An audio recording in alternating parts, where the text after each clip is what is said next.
धुंधकारी के लिए भाई गोकर्ण जी महाराज ने पूरे उपाय कर डाले और आकर के अपने घर में लेट गए। अब धुंधकारी तो तरा नहीं, धुंधकारी चिंता में बैठ गया।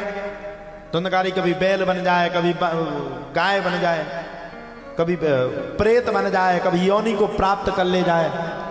सब बड़े भारी परेशान, क्या किया जाए। एक दिन की बात है, गोकर्ण जी महाराज आकर के चारपाई को डाल करके अपने घर में लेट गए। अब अपने घर में दुनिया लेट जाता है। जैसे ही गोकर्ण जी महाराज अपने घर में आकर के लेट गए, विराजमान हो गए, तो घर में लेटने के बाद गोकर्ण जी महाराज के सामने धुंधकारी अनेक प्रकार के स्वरूपों को बनावे। अनेक प्रकार, एक नहीं अनेक प्रकार। कभी बैल बन जाए, कभी गाय बन जाए, कभी प्रेत बन जाए, कभी 10 सिर का बन जाए, कभी 1 सिर ना रहे। गोकर्ण जी महाराज का दिमाग खराब, भैया ये घर में प्रेत कहां से आ गया। वो तो जानने वाले थे। अरे उन्होंने तो अपने पिता तक को, आत्मदेव शास्त्री तक को ज्ञान दिया। देहे स्थिमांस रुदिर विमितिम तेजात्वम जाया सुतादिषु सदा ममतां विमुल्च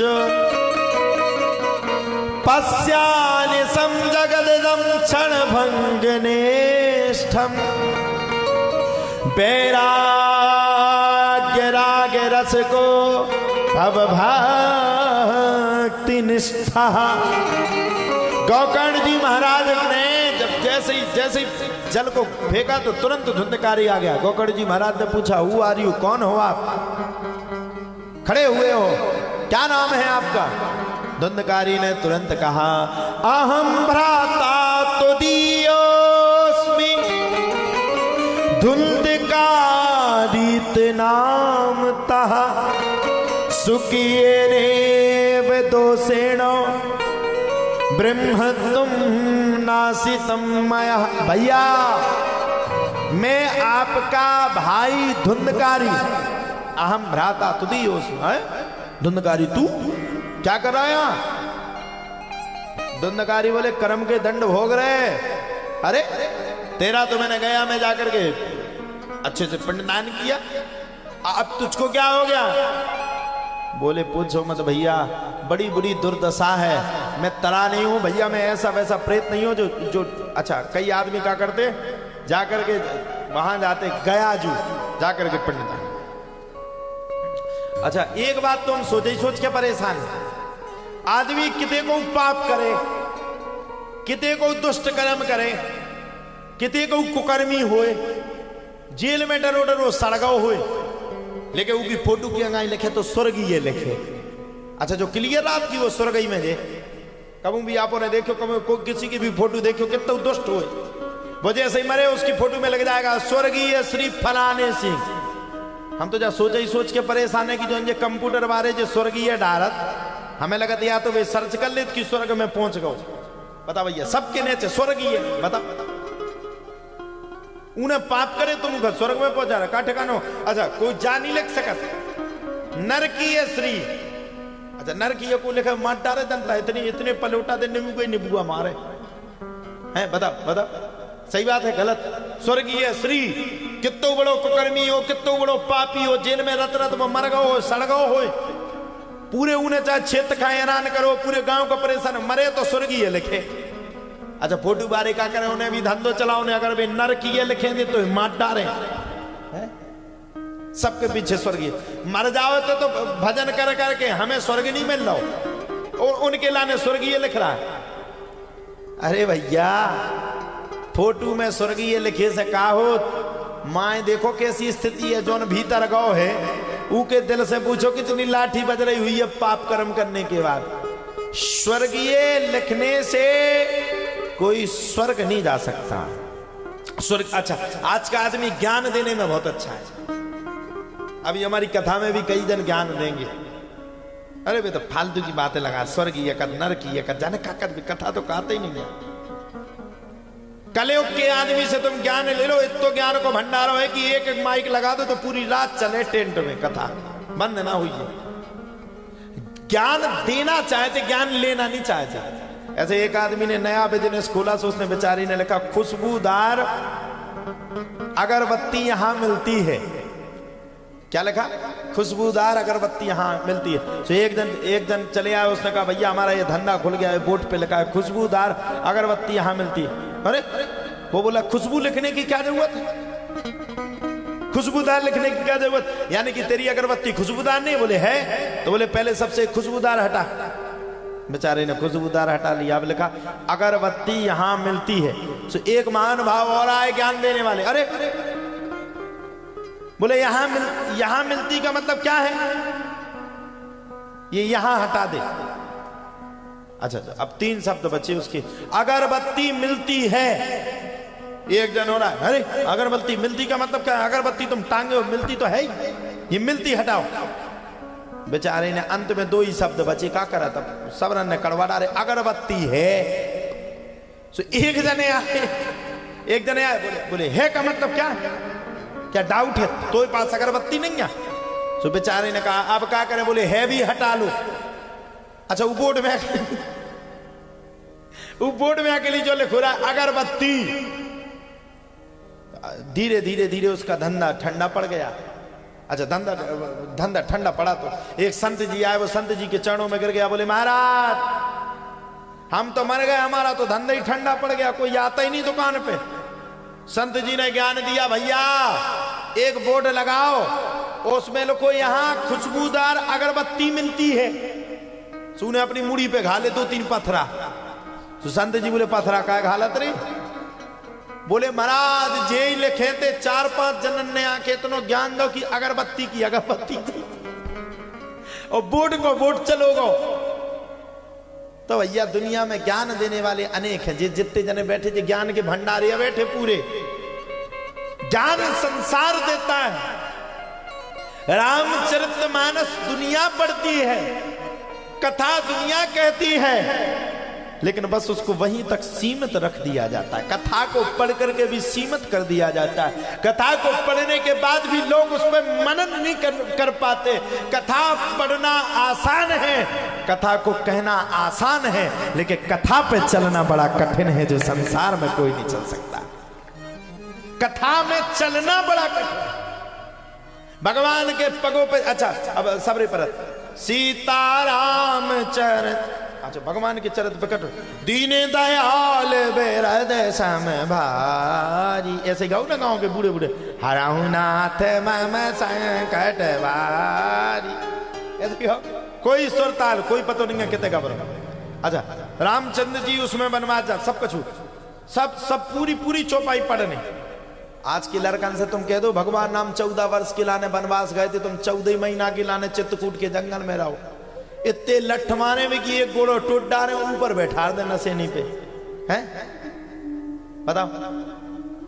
अरे आज के लड़का से कहो कि बेटा तुम्हारे पास संपत्ति कछु नहीं है, हम बेच रहे अपने लाने चाने में, इतनी मार मारे वो कि 2 ही टांगे तोड़ दो, मौत थुतरी अलग से टूरे। बताओ संसार बिगड़ चुका है। एक थे वो राम जो अपने पिता की अनुमति के लिए 14 वर्ष के लिए, ध्यान से सुनना, समझ में आए तो बाद में ताली भी बजाना। एक थे वो राम जो अपने पिता की अनुमति के लिए अपने पिता के, अच्छा वचन किसका था आप लोग बताइए, वचन किसका था? दशरथ जी का था। कैकेयी को वचन किसने दिया था? दशरथ जी ने दिया था। किसी और ने दिया था कि दशरथ जी ने? एक थे वो राम अपने पिता के वचन का पालन करने के लिए जंगल चले गए। तो धन्य है सीता को तो कोई 14 वर्ष का वनवास था नहीं, लेकिन अपने पति के लिए सीता 14 वर्ष के लिए वनवास चली गई। और आज की घरवाई से कह दो वनवास तो ठीक है, उसे कह दो 2 दिना तक तो बजा रहे नीलो बाजाने, बस तुरंत अपनी मम्मी का फोन लगाए, मम्मी कड़वा चौथ खलवानी गए थे बजा रहे डिवोर्स चाहने। आज की मम्मी और अच्छी, आजा बेटा क्या करने दूसरे के घरे रहने के लिए।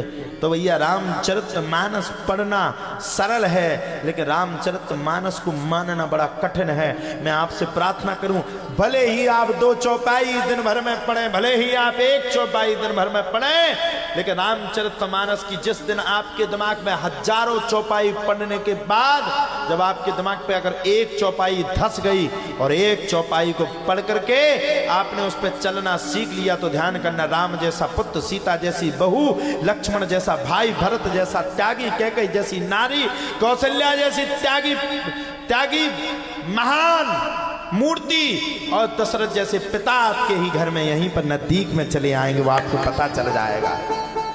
इसीलिए मनन करो, मनन करना जरूरी है। अब आजकल नाटक नौटंकी को करवा लो तो मनन, पूरी फिल्में पूछ लो, गदर सबने देखी है, उड़ जा काले कावा तेरे मुंह बिच खंड पावा, ले जा तू संदेशा मेरा, मैं बच के जावा कि कच के जावा। का है किसी से कहो कि भागवत के एक श्लोक को बता दो, किसी को पता नहीं है। और जिस दिन आप लोग भगवान की कथा को पढ़ना और सुनना प्रारंभ कर दोगे तो धुंधकारी जैसे पापी आपके घर में नहीं आएंगे, गोकर्ण जैसे पुत्र आपके घर में आएंगे। गोकर्ण, एक ने किया पाप, एक ने पूरे कुल को डुबा दिया। धुंधकारी वो था, धुंधकारी जिसने पूरे कुल को डुबा दिया, पूरे कुल को नष्ट कर दिया, माता पिता को मार करके भगा दिया, माता पिता के साथ अन्याय किया। और पूत कपूत तो का धन संचय, पूत सपूत तो का धन संचय। एक था जिसने पूरे कुल को डुबा दिया और धन्य है एक और दूसरा पुत्र जिस गोकर्ण ने अपनी तपस्या के प्रभाव से धुंधकारी को भी तार दिया, अपने आप को भी तार दिया। और आने वाली जितनी भी पीढ़ी होगी, जब जब भागवत की कथा की जाएगी तब तक गोकर्ण और धुंधकारी के चरित्र को सुनाया जाएगा। ये है भागवत। तो एक पुत्र जिसने अपने भाई का पूरे संसार में नाम कर दिया, और एक भाई जिसने अपने माता पिता को अपने घर में बर्बादी के विलक्षण किया। अब धुंधकारी किसकी संतान थी? धुंधली की बहन का पुत्र था धुंधकारी। और गोकर्ण किसकी संतान है? संत का दिया हुआ आशीर्वाद है गोकर्ण। तो महाराज मैं कहना चाहूंगा, जो संत का दिया हुआ आशीर्वाद होता है वो संसार में फलता है। संत का दिया हुआ आशीर्वाद कभी दूर नहीं जाता। अन्न का कण और संत का क्षण बड़ा कीमती होता है। अगर संत का आपको आशीर्वाद मिल गया, संत की अगर आपको कृपा मिल गई, आपका जीवन अच्छा हो जाएगा। देखो भगवान तो बड़े सरल हैं, भगवान इतने सरल हैं कि अब क्या कहें, जिस सबरी की दुनिया हंसी उड़ाता था, संत लोग जिसकी हंसी उड़ाते थे, अरे ये रोज रोज जाकर के पुष्प बिछाती है, राम के लिए पुष्प बिछाती है, इसके घर पे राम आएंगे। हम लोग तो हजारों वर्षों से तपस्या कर रहे हैं, लेकिन सबरी ने अपने आप के धैर्य को खोया नहीं। और एक समय वो आया कि राम उसकी कुटिया में आए। रुको, राम उसकी कुटिया में आए तो ठीक है, लेकिन कुटिया में आ करके राम ने, अच्छा आप लोग बताओ, हम इतने बड़े हैं, हम आप लोगों को अपना जूठा खाना दे रहे हैं, आप लोग खाओगे? खा लो, हम आओ तो खा लें सबरी, हाँ सिद्धि मिल जाए तो ठीक है, आओ खा लो का झुपन्न में चले जाए। लेकिन आप लोग बताओ, हम तो ठीक है पद पे हैं, कथा करते हैं, धन्य है। राम सबरी के दरवाजे पर पहुंच गए, राम सबरी के दरवाजे पर विराजमान हो गए। और सबरी ने राम को क्या खिलाया? सबरी ने राम को बेर खिलाए। और कैसे बेर खिलाए? बोले ऐसे वैसे बेर नहीं खिलाए, राम को जूठे बेर खिलाए। अब जूठे बेर खिलाने का मतलब क्या है पता है आप लोगों को? जूठे बेर में भी राम ने भाव को प्रकट कर दिया। जूठे बेर में सबरी ने भाव को प्रकट कर दिया। राम को जूठे बेर क्यों खिलाए? सबरी ने राम को जूठे बेर इसलिए खिलाए कि प्रभु को कहीं खट्टे बेर ना मिल जाए, कहीं मेरे भगवान खट्टे बेर को ना खा लें। इस भाव को लेकर के सबरी ने खिलाया और राम ने उस सबरी के जूठे बेरों को भी पा लिया। यही भगवान की भक्ति और शक्ति है। बस भगवान की भक्ति और शक्ति में जुड़े रहिए। गोकर्ण जी महाराज ने पूरी कथा को सुनाया, और जब संपूर्ण कथा को सुनाया तो धुंधकारी का आनंद हो गया। धुंधकारी तर गया, गोकर्ण जी भी तर गए और पूरा गांव भी तर गया। ऐसी भगवान की कथा है।